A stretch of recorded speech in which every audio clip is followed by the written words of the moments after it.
today's programme, I introduce favourite hymns from the stunning surroundings of the Royal Hospital Chelsea, home of the Chelsea pensioners.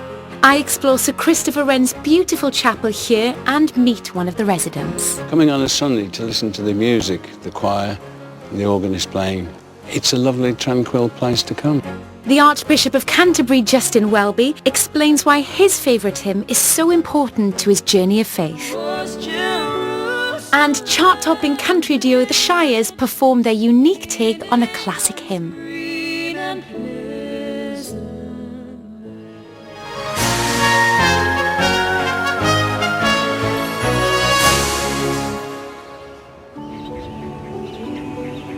For over 300 years, the Royal Hospital in Chelsea has remained true to its original purpose.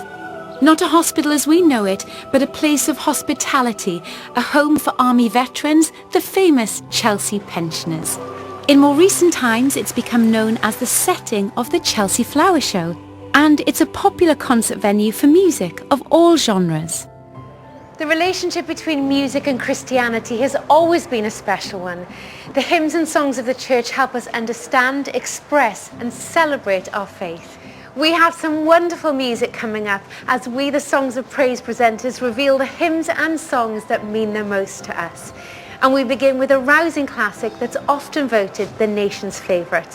Here's Aled to explain why it's so special to him. Asking an ex-chorister and a presenter of Songs of Praise what his favourite hymn is quite frankly cruel. I've sung so many and I love so many. Ones like Make Me a Channel of Your Peace, Dear Lord and Father of Mankind, The Day Thou Gavest, beautiful melodies.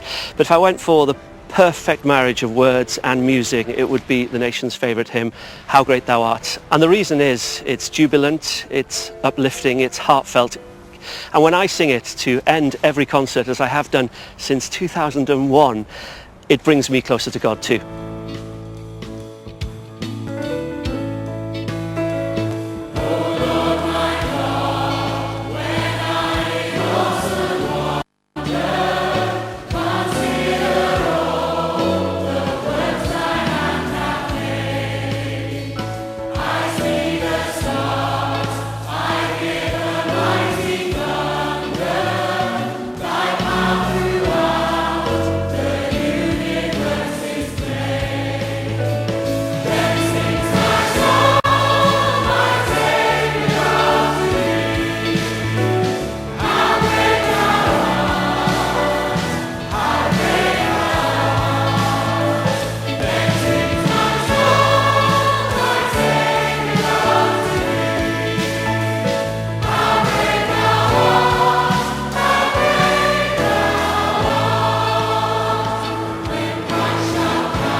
It's hard to believe the Royal Hospital Chelsea is just a stone's throw from the bustling heart of London. Tranquil courtyards and gardens surround Sir Christopher Wren's magnificent buildings where the Chelsea pensioners have their home. And at the heart of the hospital is a chapel. Chaplain Reverend Stephen Brooks is here to show me around. Reverend Stephen, or can I call you Padre as the pensioners do? Please do. Well, this is such a beautiful chapel, and of course your eyes were instantly drawn to the fresco here. Can you tell me a little bit about it? I certainly can. It's absolutely marvellous, isn't it? Painted by a man called Sebastiano Ricci, who was a Venetian, paid for by Queen Anne, of the resurrection of Jesus on Easter morning. And Christ risen in the middle of the painting. Some of our more cheeky tour guides say that Jesus supports the England football team because he's depicted there with the great flag of England, but it is really a sign of resurrection and hope on Easter Day. Obviously, the Royal Hospital and the chapel were designed by Sir Christopher Wren, but what were their original purpose? Well, Charles II, our founder, borrowed the idea of his cousin Louis XIV of France, who built a hospital, a place of hospitality in Paris, and the King, Charles II, said he'd like to do that for soldiers of this country. And we're still delivering that military covenant to men and women today who served in the army, and our chapel here is also delivering a place of prayer and worship as it has been doing for 326 years. And today Chelsea pensioners come to church here and they welcome visiting regiments and corps of the army who come onto our parade on a Sunday, come into here and then join us in the bar for a drink and Sunday lunch. Sounds wonderful. There's a great sense of community here, with the chapel playing a central part, alongside lots of other activities, of course. Pensioner Tony Hunter is a regular in the chapel's congregation. Tony, I can't believe that you get to live here and that this is your local chapel. Can you tell me what you have to do to qualify to be a Chelsea pensioner? Well, the qualification is obviously to have been in the army, Yes. to be over the age of 65, have no financial dependence, and also be of good character. That's an important one. Very important. Now, the Chelsea pensioners are famous for their uniform, and I must say you are looking fantastic today. Do you have to wear this every day, though? No, this is what they call the scarlet. A lot of people call it your red coat. And this is on ceremonial occasions and special events, shall we say. We've been hearing about the history of this chapel, but what does it mean to you? It's a place of tranquilness during the day, unless the organist is rehearsing, which I enjoy coming up listening to. But coming on a Sunday to listen to the music, the choir, and the organist playing, it's a lovely, tranquil place to come. Simple as that, really. I know you've chosen for us one of your favourite hymns. Would you share with us what it is and why you chose it? I love music, I love hymns, but this particular one is Lead Us, Heavenly Father, Lead Us, which to me feels that our Lord led us, or led me through my life as a soldier and my career afterwards.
When Sir Christopher Wren died in 1723, he left an incredible legacy in stone.